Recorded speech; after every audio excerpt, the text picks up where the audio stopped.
ये त्रिकोणमिति की पहली कक्षा है और ये उन विद्यार्थियों के लिए है जो पहली बार त्रिकोणमिति पढ़ रहे हैं या फिर त्रिकोणमिति पढ़ा है लेकिन कुछ भी समझ में नहीं आया है। तो इस वीडियो को देखने के बाद आप ऐसा नहीं बोलिएगा कि त्रिकोणमिति मुझे समझ में नहीं आ रहा है और इस वीडियो को देखने के बाद ही प्रश्नावली हल करें, क्योंकि बिना बेसिक समझे प्रश्नावली हल करने जाइएगा तो आपको कुछ भी समझ में नहीं आएगा। मैं प्रश्नावली भी पढ़ाऊंगा लेकिन इस वीडियो को आप जरूर देख ले, तभी प्रश्नावली वाला वीडियो देखें, वो भी 1-2 दिन में अपलोड हो जाएगा।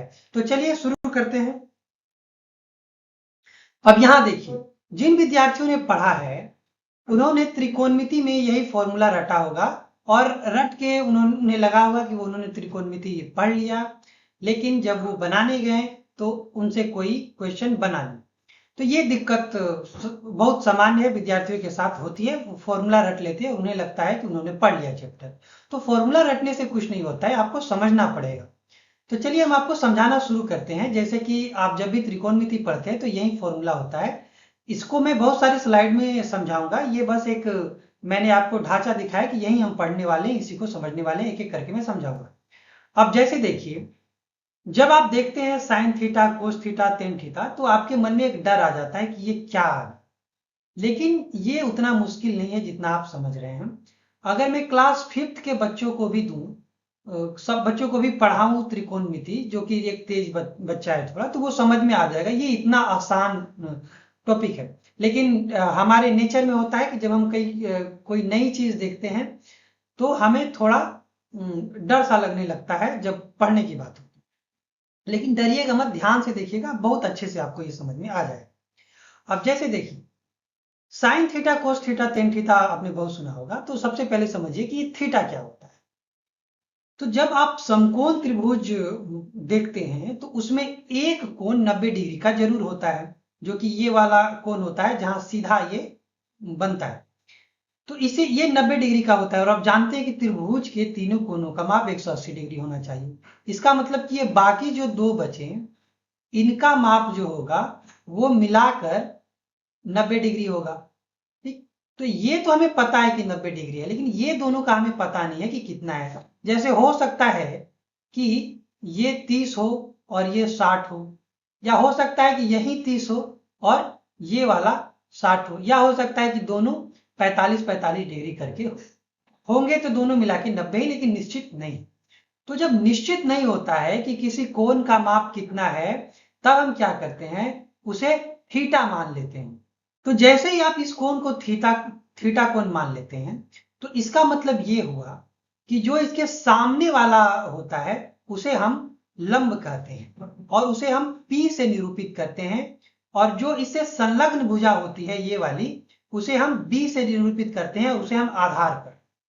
और ये तिरछी वाली जो भुजा है उसे हम क्या कहते हैं, उसे हम हाइपोटेनस कर्ण कहते हैं, जिसे हम H से निरूपित करते हैं। तो जब आप PBH समझ गए तो आपको ये फॉर्मूला भी धीरे धीरे समझ में आ जाएगा। इस फॉर्मूले में आप देखेंगे कि यहाँ PHP यही लिखा हुआ है। तो चलिए एक एक करके हम सभी को समझते हैं कि ये साइन थीटा कोस थीटा क्या होता है। थीटा तो शायद आप समझ में आ गए होंगे। यहाँ ध्यान रखना है कि थीटा आप इसे भी मान सकते हैं, वो आप किसी को मान सकते हैं, आप जिसको मानेंगे उसी के अनुसार आपको समझना है। आगे अभी हम आपको समझाएंगे। अब यहां देखिए, सबसे पहले आप समझिए कि साइन थीटा क्या होता है। तो ये जो साइन थीटा है, कोस थीटा है, टेन थीटा है, ये सब त्रिकोणमितीय अनुपात होते हैं, जो कि पिछले स्लाइड में भी आपने देखा, ऊपर लिखा था त्रिकोणमितीय अनुपात। अब त्रिकोणमितीय अनुपात का मतलब क्या हुआ, जैसे मान लीजिए उदाहरण के लिए कि 10 रुपया मैंने दो बच्चों में बांटा, एक को 7 रुपया दिया और एक को 3 रुपया दिया। इसका मतलब ये हुआ कि मैंने जो पैसे का बंटवारा है वो 7:3 में किया, या ये कहिए कि मैंने 7/3 में पैसे बांट दिए।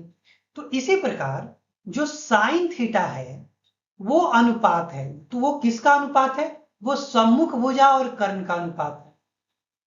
लेकिन आपको समझना होगा कि फिर ये सम्मुख भुजा क्या है, ये कर्ण क्या है, संलग्न भुजा क्या है। तो चलिए इसे पहले समझ लेते हैं। तो मैंने आपको कहा था पिछले स्लाइड में कि ये कोण 90 डिग्री का कोण है, ये कोण 90 डिग्री का कोण है, और बाकी जो दो कोण है वो निश्चित नहीं है, वो कितने भी डिग्री के हो सकते हैं, बस दोनों मिला के 90 डिग्री के हो गए। तो किस एक को आप थीटा मान सकते हैं। अब उदाहरण के लिए मैं इसे ही थीटा कोण मान लेता हूं कि ये हमारा थीटा कोण है। हम किसी एक को थीटा कोण मानते हैं। तो जैसे ही आप इसे थीटा कोण मानते हैं तो जो सामने वाली भुजा है, यानी कि जो सम्मुख भुजा है, उसे हम सम्मुख भुजा कहते हैं। ऑब्वियस सी बात है, जो सामने है उसे ही सम्मुख कहेंगे। और जो संलग्न भुजा है, जैसे इससे जो लगी हुई भुजा है, ये वाली भुजा, ये हो जाएगी संलग्न भुजा, जो कि आप यहां देख रहे हैं संलग्न भुजा दिया हुआ है। तो सम्मुख भुजा को हम P से निरूपित करते हैं और संलग्न भुजा को हम B से निरूपित करते हैं, और इसे हम कहते हैं कर्ण। और कर्ण को हम क्या करते हैं, H से निरूपित करते हैं। हमने पहले भी आपको बताया था। तो जब आपने इसका निरूपण कर दिया तो अब आपको ध्यान रखना है कि यह साइन क्या है। तो साइन सम्मुख भुजा और कर्ण का अनुपात होता है। तो सम्मुख भुजा यहां पर P हमने लिया है और कर्ण को हमने H लिया है। तो इसका मतलब साइन थीटा का जो सूत्र हो जाएगा वो P/H हो जाएगा।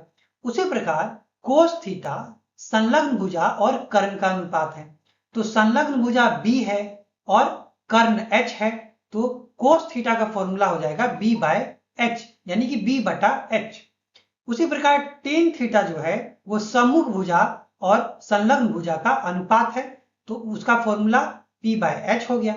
और इसी तरह आगे बढ़िए, तो जो कोसेक थीटा है वो साइन थीटा का जस्ट उल्टा है।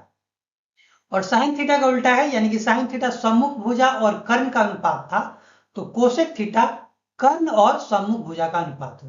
तो वहां P/H था, तो यहाँ H/P इसका फॉर्मूला हो जाएगा।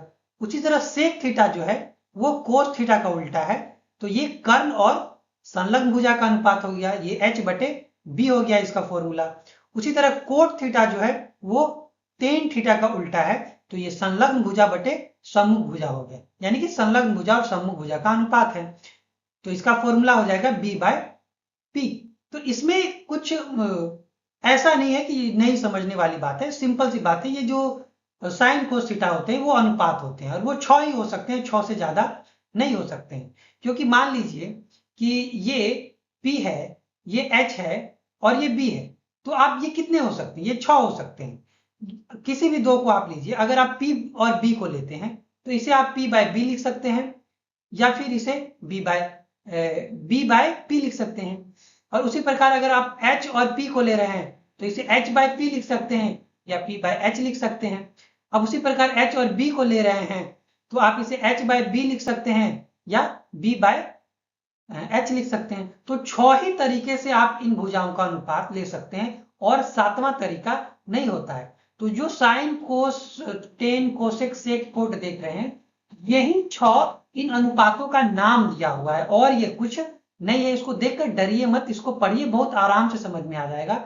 सबसे महत्वपूर्ण चैप्टर है, सबसे अधिक सवाल पूछे जाते हैं, इसीलिए भी आपको ये समझना जरूरी है। और इसलिए भी समझिए क्योंकि ये आसान है, इसे आप कर सकते हैं, कोई भी कर सकता है। जो बहुत मैथ में कमजोर होगा वो भी इसको अधिकतर चीजों को इसमें कर सकता है। तो चलिए इसे आगे और अच्छे से समझते हैं, क्योंकि इतना भी समझना अभी आपके लिए पर्याप्त नहीं है। तो ये सब जो आप देख रहे हैं, ये सभी फॉर्मूला, ये जो आपने पीछे अभी समझा, उसी को हमने संक्षेप में यहाँ पर लिखा हुआ है। ऐसे ही विद्यार्थी याद करते हैं, और याद करके उन्हें लगता है कि नहीं अब हो गया त्रिकोणमिति, लेकिन ऐसा नहीं है। सिर्फ याद नहीं करना है, इसे अभी समझना। अभी मैं आपको और अच्छे से समझाऊंगा, इतना मत समझिए कि आपने कर लिया है इतना ही पढ़कर। तो चलिए आगे से समझेंगे, लेकिन इससे पहले समझ लीजिए कि ये फॉर्मूला कब लागू होगा। ये फॉर्मूला तब लागू होगा जब आप इसे थीटा कोण मान रहे हैं।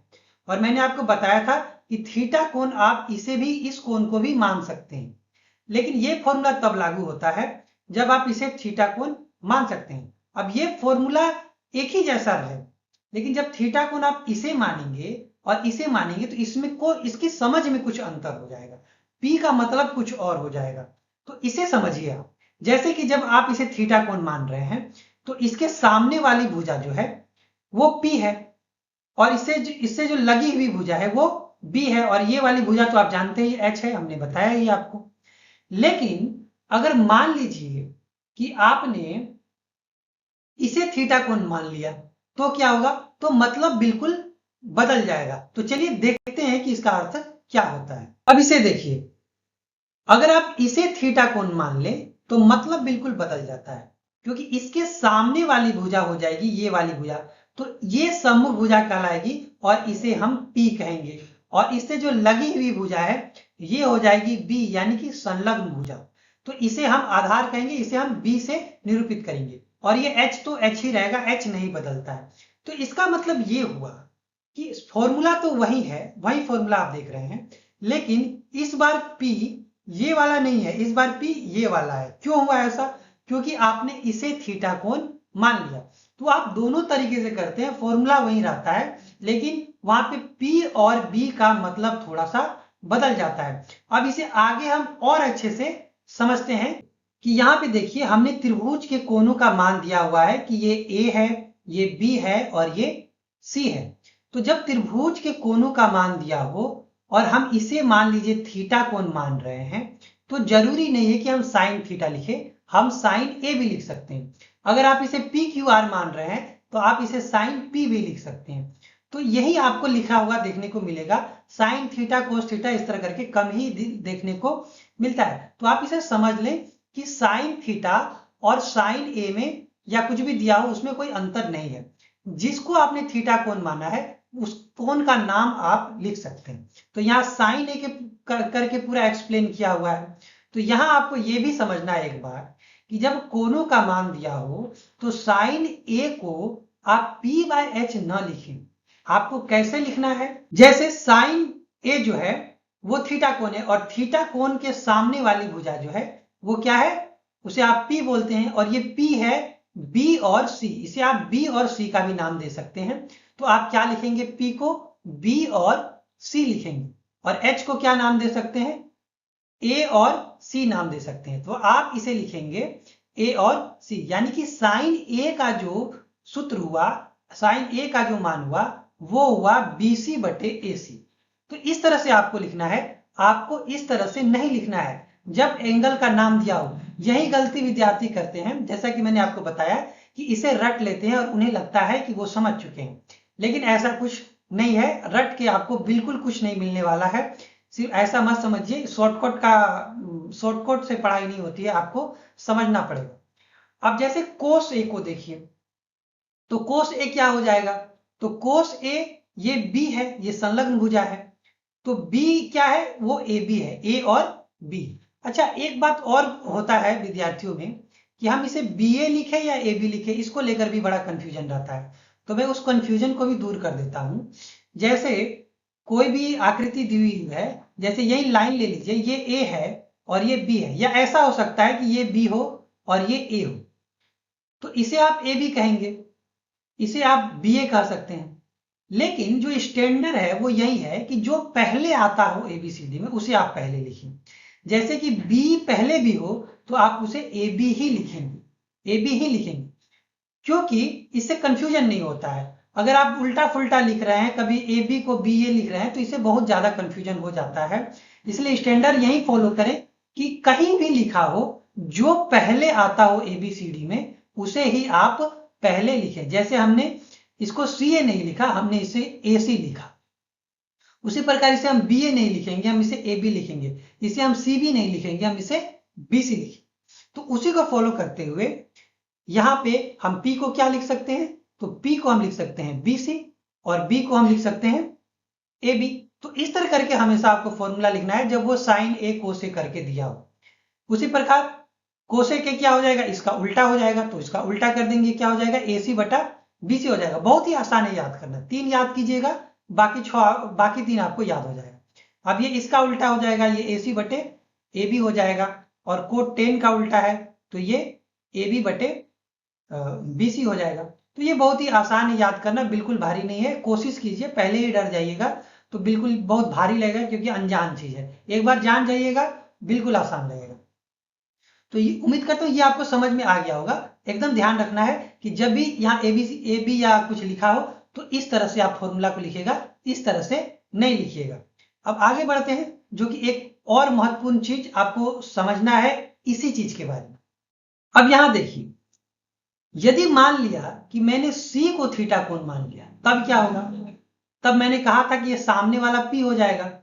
और ये वाला b हो जाएगा और ये वाला h ही रहेगा, ये बदलने वाला नहीं है। अब यहां ध्यान देने योग्य बात क्या है कि यहाँ p/h ही कहलाएगा साइन c, लेकिन मैंने आपको कहा कि साइन c अगर लिखा हो तो आपको p/h नहीं लिखना है। कैसे लिखना है?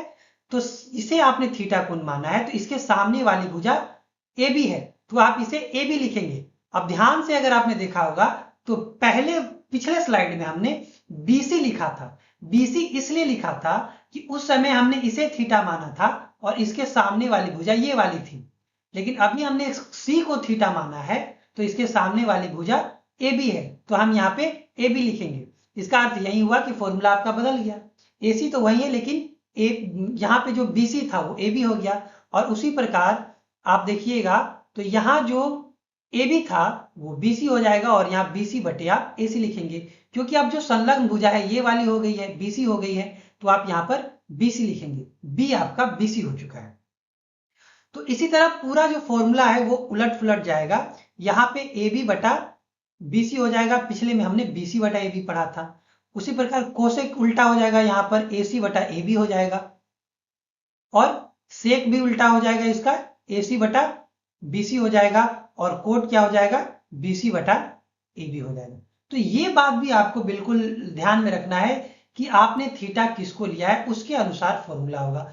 आप याद कर लीजिएगा p/h, तो यहीं पे कंफ्यूजन शुरू होता है कि जब a की जगह पे c को थीटा मान लिया जाता है तो आप समझते हैं कि यही वाला p है और ये वाला b है। नहीं, जब c को थीटा माना गया है तो ये सामने वाला p हो जाता है और ये वाला b हो जाता है। तो ये बात आपको बहुत अच्छे से ध्यान रखना है, क्योंकि सवाल इस तरह से पूछे जाते हैं ताकि आप कंफ्यूज हो, लेकिन आप समझ रहे हैं तो बिल्कुल कंफ्यूजन नहीं होगा। उसी तरह से आसान है, यही सब कंफ्यूजन रहता है जिसके कारण विद्यार्थी नहीं बना पाते हैं। आप इस वीडियो को देख रहे हैं तो उम्मीद करता हूं आपको ये कंफ्यूजन नहीं होगा। तो चलिए कुछ उदाहरण से इसे समझते हैं कि सवाल कैसे बनाए जाते हैं। अब मान लीजिए कि ये जो h है इसका मान दिया हुआ है 5, और ये p है इसका मान दिया हुआ है 4, और ये b है इसका मान दिया हुआ है 3। और ये तभी ऐसा होगा जब आपने इसे थीटा माना होगा, क्योंकि जब आप इसे थीटा मानेंगे तभी p क्या होगा? 4 होगा। ये वाला जो होगा ये वाला ये p होगा। तो अब जब आपसे पूछा जाएगा और आपको पता है कि तीनों का माप कितना है, तो साइन थीटा बराबर क्या हो जाएगा? साइन थीटा बराबर p/h होता है, तो p 4 है और h 5 है, तो साइन थीटा बराबर हो जाएगा 4/5। तो इसी तरह से आपसे सवाल पूछे भी जाते हैं। लेकिन आपको ध्यान देना है कि जब आपसे सवाल पूछा जाता है तो ये तीनों मान नहीं दिया होता है। हो सकता है कि p बराबर 4 दिया हो और b बराबर 3 दिया हो और h बराबर नहीं दिया हो, तब आपको h निकालना पड़ता है। और h निकालने के लिए आपको क्या जानना पड़ता है? Pythagoras theorem. पाइथागोरस थ्योरम पे हमने अलग से वीडियो बनाया है, तो उसे आप देख लीजिएगा, तो आपको वहां पे समझ में आ जाएगा कि h कैसे निकालते हैं। या फिर ऐसा हो सकता है कि p नहीं दिया हो, h दिया हो और b भी दिया हुआ हो, तो वहां पे आपको p निकालना पड़ेगा, तो वो वहां पे पाइथागोरस थ्योरम मिलेगा। तो पाइथागोरस थ्योरम आपको समझना बहुत जरूरी है। अगर आपको नहीं आती है पाइथागोरस थ्योरम तो बिल्कुल आप उस वीडियो को देखें, वरना आपको कंफ्यूजन होगा। यहाँ पे नहीं होगा, क्योंकि यहाँ पे तो मैंने तीनों का मान बता दिया। प्रश्नावली जब हम बनाएंगे तो वहां पे कंफ्यूजन शुरू होगा। ऐसे वहां भी मैं पाइथागोरस थ्योरम समझाऊंगा, लेकिन अलग से अगर आपने समझ लिया है तो समझना आपके लिए बहुत आसान हो जाएगा। तो पाइथागोरस थ्योरम वाला भी वीडियो जरूर देख लें। अब यहाँ कोस थीटा क्या हो जाएगा? b का मान 3 है तो b की जगह पे हम 3 लिखेंगे, h की जगह पे 5 लिखेंगे। उसी तरह टेन थीटा p/b होता है, तो p 4 है और b 3 है, तो ये 4/3 हो जाएगा। अब ये कोसेक थीटा क्या हो जाएगा? वही साइन का उल्टा हो जाएगा, ये 4/5 है तो ये 5/4 हो जाएगा। उसी प्रकार ये 5/3 हो जाएगा, उसी प्रकार ये 3/4 हो जाएगा। तो यही सब करना होता है, और ये मुझे नहीं लगता कि ये कोई बहुत मुश्किल काम है, बहुत ही आसान काम है। त्रिकोणमिति को आप कभी मत सोचिएगा हम इसे छोड़ देते हैं, बिल्कुल आसान सब्जेक्ट है। तो कुछ और उदाहरण से समझते हैं। अब मान लीजिए कि आपका जो ये सामने वाला है, ये 4 हो, ये 3 हो और ये 5 हो, लेकिन थीटा कोण आपने इसको मान लिया, तब क्या हो जाएगा? तब आप इसे P कहेंगे और इसे क्या कहेंगे? B कहेंगे। और ये तो H है ही, ये बदलने वाला नहीं है।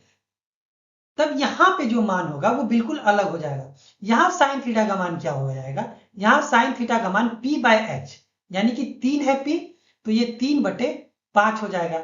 और उसी तरह ये b/h है, तो b यहाँ पर 4 है, तो ये 4/5 हो जाएगा। वहां पे आप साइन थीटा में 4/5 लिख रहे थे, यहाँ पे साइन थीटा में आप 3/5 लिख रहे हैं। तो ये कंफ्यूजन तब होता है जब आप फॉर्मूला को याद कर लेते हैं और समझते नहीं। तो यहाँ आपको समझना जरूरी है, समझ ही यहाँ पे काम देगा।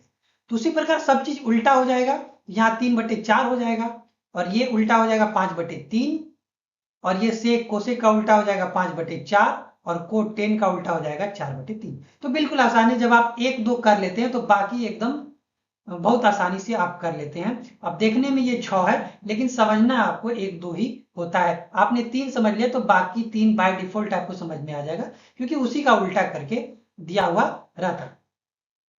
अब इसे थोड़ा और गहराई से समझते हैं कि यहाँ पे देखिए कि जब आपको साइन ए करके क्वेश्चन पूछा गया हो तब आप क्या करेंगे। जैसे कि साइन ए करके क्वेश्चन पूछा गया हो और ये 4 हो, ये 3 हो, और ये 5 हो, और ए जो हो थीटा कोण हो, क्योंकि साइन ए हम तभी लिखेंगे जब ए ही आपका थीटा कोण। तो जब ए आपका थीटा कोण है तो आप p/h नहीं लिखेंगे, आप क्या लिखेंगे, आप लिखेंगे BC/AC। अब BC/AC मैंने आपको पहले समझाया क्यों लिखते हैं, क्योंकि इसके सामने P है, तो P है आपका BC और ये है आपका H यानी कि AC। तो आप इसे BC/AC लिख के तब अपना ये आंसर 4/5 लिखिएगा, तभी ये सही है। तो उम्मीद करता हूं ये आपको अच्छे से समझ में आ गया होगा। आप इसे अच्छे से देख लीजिए, समझ लीजिए। एक बार में नहीं समझ में आता है तो दोबारा समझिए। हाँ, और एक बात, ध्यान से देखने से नहीं समझ में आएगा, कॉपी में लिखिए भी, तब आपको अच्छे से ये समझ में आएगा। चैनल को सब्सक्राइब जरूर कर लीजिएगा, क्योंकि इसी तरह हम फ्री में आपको पूरा क्लास 10 का बिहार बोर्ड का मैथमेटिक्स पढ़ा रहे हैं और बहुत ही साधारण भाषा में समझा रहे हैं। कोई दिक्कत हो तो आप कमेंट कीजिएगा, कोई विशेष टॉपिक हो जो आपको नहीं समझ में आया तो उस पर हम अलग से वीडियो जरूर बनाएं। धन्यवाद।